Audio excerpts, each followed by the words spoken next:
Salam kerahiman. Hari ini 26 April. Kita akan baca dari 1182 dan 1195. Dalam nama Bapa dan Putra dan Roh Kudus. Amin. 1182. Hari ini Tuhan berkata kepada aku, "Putriku, kenikmatan dan sukacitaku, tidak ada suatu pun yang akan menghentikan aku memberikan rahmat kepadamu. Kepapaanmu tidak menghalangi kerahimanku. Putriku, tulislah bahwa semakin besar kepapaan suatu jiwa, makin besarlah haknya untuk memperoleh kerahimanku. Desaklah semua jiwa untuk percaya akan lubuk kerahimanku yang tak terpahami, sebab aku ingin menyelamatkan semua orang. Pada salib, sumber kerahimanku dibuka lebar-lebar bagi semua jiwa oleh tikaman tombak. Tidak satu jiwa pun dikucilkan." 1195. O Yesusku, tidak suatu pun dapat meremehkan cita-citaku, yakni cita-cita yang aku miliki terhadapmu. Meskipun jalan itu amat banyak bertabur duri, aku tidak takut untuk melangkah maju. Bahkan, kalaupun badai penganiayaan menimpa aku, kalaupun teman-temanku meninggalkan aku, kalaupun segala sesuatu bersekongkol melawan aku, dan cakrawala menjadi semakin kelam, kalaupun taufan ganas menyerbu aku dan aku merasakan bahwa aku sama sekali sendirian dan harus menghadapi semuanya itu, dengan penuh ketenangan, aku akan tetap mengandalkan kerahimanmu, oh Allahku, dan harapanku tidak akan dikecewakan. 1182. Putriku, kenikmatan dan sukacitaku, tidak ada satupun yang akan menghentikan aku memberi rahmat kepadamu. Buat Tuhan Yesus, Suster Faustina adalah kenikmatan dan sukacitaku. Bagaimana dengan kita? Apakah kita memberikan sukacita pada Tuhan? Dengan sikap kita sehari-hari, dengan tindakan kita, dengan perbuatan, dengan perkataan, bahkan dengan pikiran kita. Dan karena Suster Faustina adalah kenikmatan dan sukacitanya Tuhan, maka tidak ada satupun akan menghentikan aku memberikan rahmat padamu. Kalau kita menjadi kesukaannya Tuhan, maka tidak ada yang bisa menghalangi Tuhan memberikan rahmat kepada kita. Termasuk juga kepapaan kita, ketidakberdayaan kita. Kita manusia berdosa, tapi tetap kita punya kesempatan, pikiran bebas kita untuk menyenangkan Tuhan. Dan walaupun kita berdosa, Tuhan tetap memberikan kesempatan kepada kita untuk bertobat. Bertobat atas dosa-dosa kita. Nikmatku adalah bersatu denganmu. Itu ada juga di diary nomor 570. Nikmatku yang paling besar adalah menyatukan diriku dengan jiwa-jiwa. Itu ada di 1385. Jadi kenikmatannya Yesus itu bukan hanya semata-mata pada Suster Faustina, tapi pada kita semua. Jelas dikatakan di 1385, nikmatku yang paling besar menyatukan diriku dengan jiwa-jiwa. Yesus ingin bersatu dengan kita, dengan jiwa-jiwa. Kita perlu menanggapi hal itu dengan pikiran, sifat, sikap yang terbuka untuk bisa berusaha bisa bersatu dengan Tuhan. Karena itu yang Yesus katakan nikmatku yang paling besar. Kerahimanku tidak terganggu oleh kepapaanmu, ya. Tadi dikatakan oleh Yesus. Walaupun kita papa, walaupun kita lemah, walaupun kita nggak berdaya, walaupun kita berdosa, kerahimanku tidak terganggu. Putriku, tulislah bahwa semakin besar kepapaan suatu jiwa, makin besarlah haknya untuk memperoleh kerahimanku. Ini satu bukti kerahimannya Tuhan. Kalau kita hitung-hitungan lagi ya dengan angka, kalau orang itu utang 1.000, saya lunasi, dia bersukacita karena utang dia yang 1.000 itu hapus, hilang. Tapi kalau hutang dia 100 juta, dia pikir nggak mungkin Esther itu mengampuni saya atau membebaskan saya dari hutang. Tapi pada waktu saya bilang, ya lunas ya, seperti yang Yesus katakan, sukacitanya dia bukan sukacita 1.000 rupiah, tapi sukacita dia adalah sukacita yang luar biasa. Begitu besar kerahimannya Tuhan. Begitu pula dengan kita. Kalau kita sudah umur seperti ini, berapa banyak yang sudah kita lakukan dosa kita. Tapi Tuhan di sini juga memberikan kerahimannya. Semakin besar kepapaan suatu jiwa, maka makin besarlah haknya untuk memperoleh kerahimanku. Yesus tahu manusia yang hancur itu harus segera ditolong. Kita berdosa, contoh lah ya, pendosa yang besar, berdosa berat.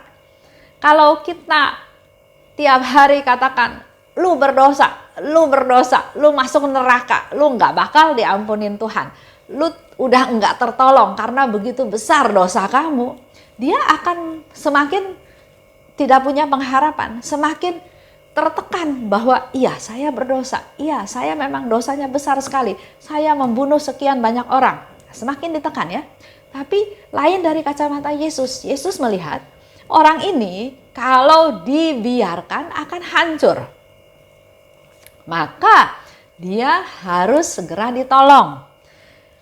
Kalau tidak, maka dia akan makin hancur dan akhirnya putus asa. Nggak mungkin lah Tuhan, nggak mungkin ampunin saya. Udahlah saya nggak perlu bertobat, toh Tuhan juga nggak mungkin ampunin saya.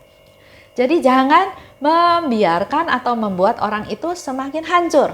Tapi justru orang-orang seperti itulah yang lebih berhak untuk memperoleh kerahimanku. Itu yang Yesus katakan.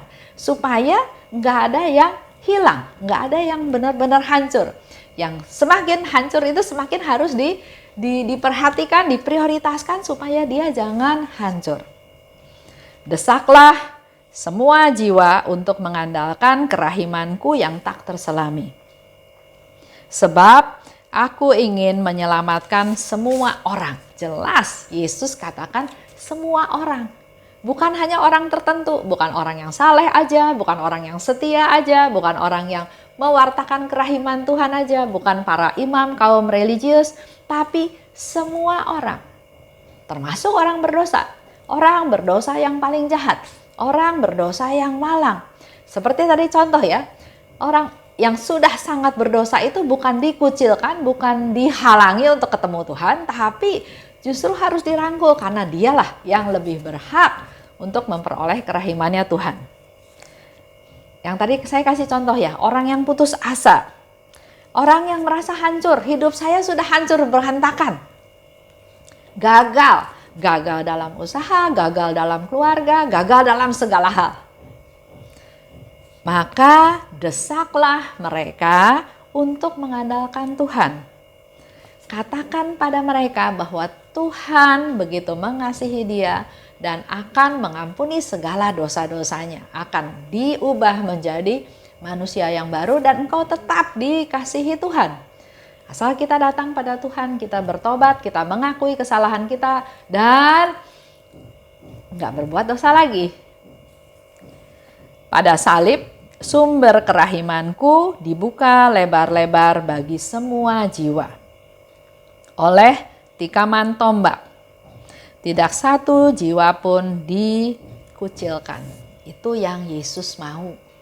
Maka marilah kita juga yang sudah tahu menjadi devosan kerahiman, bukan hanya memperhatikan berhubungan, berkenalan, bersahabat dengan orang-orang tertentu, tapi membuka hati, melayani, memperhatikan, peka pada orang-orang yang membutuhkan pertolongan, khususnya orang-orang berdosa. Jangan mereka dibikin semakin hancur, tapi tariklah mereka supaya mereka enggak hancur. Yesus datang untuk menghabiskan kekuatan dosa. Yesus datang sampai akhirnya disalib untuk untuk mengalahkan kekuatan dosa dan kejahatan. Bukan untuk menghabiskan orang berdosa. Jadi orang-orang yang berdosa itu tetap orang-orang yang dikasihi Tuhan. Tapi yang dia lawan adalah kejahatan dan dosa-dosa manusia. 1195. Oh Yesusku, tidak suatu pun dapat meremehkan cita-citaku, yaitu cinta yang aku miliki terhadap-Mu. Meskipun jalan itu bertabur duri, aku tidak takut melangkah maju. Ini satu sharing Suster Faustina dalam doa dia katakan pada Yesus. Tapi juga menguatkan kita semua. Mari kita meneladan Suster Faustina yang dia katakan, dia punya cita-cita yaitu cinta yang Suster Faustina miliki kepada Tuhan. Itu tidak akan luntur, tidak akan berkurang. Walaupun jalanan yang dia lakukan bertabur duri. Ada banyak penderitaan, ada banyak kesusahan. Tapi aku enggak takut untuk melangkah maju. Jangan kita stop. Lihat duri, lihat banyak tantangan, lihat banyak kesusahan. Di dalam komunitas ada yang enggak cocok, ada yang menghalangi niat baik kita. Terus kita marah, kita keluar dari komunitas. Itu enggak menunjukkan cinta kita pada Tuhan. Kalau kita mencintai Tuhan, kita jalani apa yang sudah Tuhan izinkan terjadi. Saya selalu berpikir bahwa apapun yang terjadi, kalau Tuhan nggak kehendaki, Tuhan nggak izinkan, nggak mungkin terjadi. Tapi kalau itu terjadi, pikiran positif saya yang paling utama, yang pertama-tama adalah, kalau Tuhan nggak mau ini terjadi, pasti nggak terjadi. Tapi kalau ini terjadi, maka Tuhan izinkan ini terjadi. Oleh sebab itu, Suster Faustina katakan, cita-citaku untuk mencintai Tuhan itu enggak boleh ada yang menghalangi. Walaupun jalanan berduri, aku tetap melangkah maju. Jalanin aja dengan segala konsekuensi. Aku tidak takut melangkah maju. Bila ada badai penganiayaan, jadi bukan hanya dianiaya ya. Suster Faustina berpikirnya sesuatu yang besar. Badai penganiayaan, jadi penganiayaan dari mana-mana ya menimpa aku. Teman-temanku meninggalkan aku. Segala sesuatu melawan aku. Kita mau berbuat baik tapi sepertinya serangan lawan banyak sekali. Bahkan cakrawala pun jadi kelam, jadi gelap. Taufan ganas menyerbu aku. Jadi di situ sudah satu gambaran yang luar biasa hebat ya. Taufan yang mengganas, penganiayaan, badai penganiayaan, semuanya menyerang Suster Faustina, nggak ada yang membela dia. Tapi aku tetap merasa aku nggak sendirian. Aku punya Tuhan, aku bersama Yesus. Dengan tenang, aku tetap mengandalkan kerahiman-Mu, dan harapanku tidak akan dikecewakan. Itulah imannya Suster Faustina. Jadi walaupun badai penganiayaan, ada Taufan yang ganas, ada orang di sekitar kita memusuhi kita, enggak mendukung kita, menganiaya, menyusahkan, merugikan, membuat kita susah. Tapi Suster Faustina selalu ingat, dia enggak sendirian. Dia ada Tuhan Yesus. Dan harapannya pada Tuhan tidak pernah akan dikecewakan. Dalam hati kita selalu kita mau berdoa terus dalam hati, Yesus, Engkaulah andalanku. Yesus, Engkau andalanku. Dalam segala hal yang kita hadapi, tetap bertahan pada Yesus, Engkaulah andalanku. Aku mengandalkan Engkau. Aku berharap padamu, aku percaya padamu Tuhan. Itu yang terus ada dalam hati kita supaya kita terus bisa menjalani hidup kita hari lepas hari, walaupun di sana dikatakan jalannya penuh duri. Jalanin aja. Tuhan tahu kemampuan kita, Tuhan akan turun tangan pada saat kita berserah padanya. Itu aja untuk hari ini. Terima kasih. Salam kerahiman. Amin.